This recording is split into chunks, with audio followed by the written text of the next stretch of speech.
आपल्या सत्तेच्या साम्राज्यावरचा सूर्य कधीच मावळणार नाही असं काल परवापर्यंत मोदी शहा यांना वाटत होतं, पण नीट आंदोलनाने त्यांना चांगलाच दणका दिल्याचं दिसतं. नीट पेपर फुटी विरोधात एकवटलेल्या जेनझी पिढीने जंतर मंतरवर एल्गार पुकारत अखेर मोदी सरकारला झुकून दाखवलं. नाही नाही म्हणता शेवटी धर्मेंद्र प्रधान यांना राजीनामा द्यावा लागला. याला 2 दिवस उलटत नाहीत तोच आता E20चा मुद्दा ऐरणीवर आलाय. या अनुषंगाने सोशल मीडियावर E20 जनता पार्टी नावानं नवं अभियानही सुरू झाले. तर दुसरीकडे टॅक्सी चालक व वाहतूकदारांची 4 ऑगस्टला दिल्लीत धडक मारण्याची तयारी चालली. इथेनॉल मिश्रित पेट्रोलमुळे गाडींच्या इंजिनावर परिणाम होत असल्याचं या मंडळींचं म्हणणं आहे. तर E20मुळे मायलेजमध्ये 3 ते 5% घट होत असल्याची कबुली स्वतः केंद्र सरकारने दिली. या पार्श्वभूमीवर आता E20 विरोधी आंदोलनही पेटण्याची चिन्हे निर्माण झाली. होऊ घातलेलं हे आंदोलन नेमकं काय आहे आणि यामुळं मोदी सरकारसमोर आणखी एक राजकीय संकट उभं राहणार का, जाणून घेऊया आजच्या भागातून. नमस्कार, मी श्रीहरी, आपण बघताय बोलबिंदास. नीट पेपर फुटीनंतर देशभरातील विद्यार्थ्यांनी आंदोलन सुरू केलं. जंतर मंतरवर तब्बल 36 दिवस आंदोलन सुरू राहिलं. सोशल मीडियावर कॉक्रोच जनता पार्टी या नावानं सुरू झालेल्या मोहिमेला मोठा प्रतिसाद मिळाला. विद्यार्थी, पालक आणि विविध संघटनांनी सरकारवर दबाव वाढवला. विरोधी पक्षांनीही आंदोलनाला पाठबळ दिलं. त्यामुळे अखेर सरकारला माघार घ्यावी लागली आणि केंद्रीय शिक्षण मंत्री धर्मेंद्र प्रधान यांनी राजीनामा दिला. या घटनेने एक गोष्ट स्पष्ट झाली.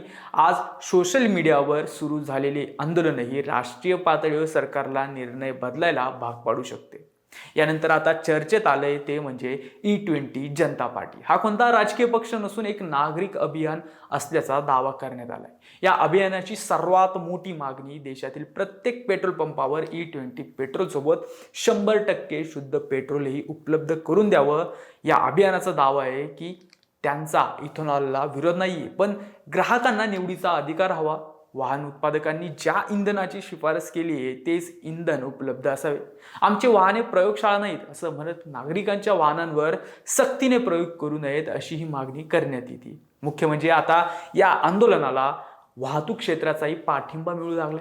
दिल्लीतील टॅक्सी चालक, पर्यटक, वाहतूकदार आणि टूर ऑपरेटर्स यांनी 4 ऑगस्ट रोजी संसदेला घेराव घालण्याची घोषणा केली. त्यामुळं त्यांचं म्हणणं आहे E20 इंधनामुळे वाहनांचं मायलेज कमी होतं, देखभालीचा खर्च वाढतो आणि सर्वसामान्य वाहनधारकांवर अतिरिक्त आर्थिक भर पडतो. हे प्रश्न सरकारने गांभीर्याने घ्यावेत अशी त्यांची मागणी. सरकारने संसदेत स्पष्ट केलंय की E20 म्हणजेच 20% इथेनॉल मिश्रित पेट्रोलमुळे जुन्या आधीच्या गाड्यांच्या मायलेजमध्ये 3 ते 5% घट होऊ शकते. मात्र यामुळे गाड्यांच्या इंजिनचे कोणतंही मोठं नुकसान किंवा झीज होत नसल्याचा दावाही सरकारने केला. एका प्रकारे इथेनॉल मिश्रित पेट्रोल बाबत सरकारने दिलेली ही कबुली मानली जाते. दरम्यान सोशल मीडियावर या अभियानाला वेगाने पाठिंबा मिळत असल्याचं दिसतंय. आता सर्वात महत्त्वाचा प्रश्न, हे आंदोलन नीट आंदोलना इतकंच मोठं होईल का?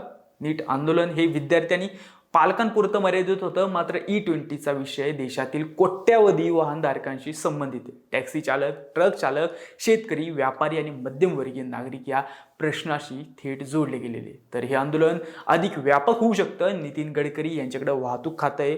गडकरी यांनी सुरुवातीपासून इथेनॉलचा मुद्दा लावून धरलाय. इथेनॉल मिश्रित पेट्रोल ही काळाची गरज असल्याचं त्यांनी वारंवार सांगितलंय. मात्र E20मुळे आमची वाहने खराब होत असल्याच्या तक्रारी वाढताना दिसून येत आहेत. त्यामुळं त्यातूनच आता नवं आंदोलन उभं राहण्याची शक्यता निर्माण झाली. हे लक्षात घेतल्यास या मुद्द्यावर नितीन गडकरी यांच्यासह मोदी सरकार आणि पर्यायाने पंतप्रधान नरेंद्र मोदी हे पुन्हा अडचणीत येऊ शकतात. त्यामुळे आता सर्वांच्या नजरा 4 ऑगस्टकडे लागलेल्या आहेत. मागचा धडा ध्यानात घेऊन सरकार संवादाचा मार्ग स्वीकारणार की संघर्षाचा?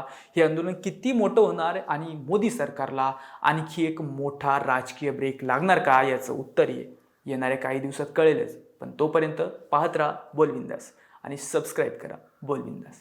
जय महाराष्ट्र, जय हिंद.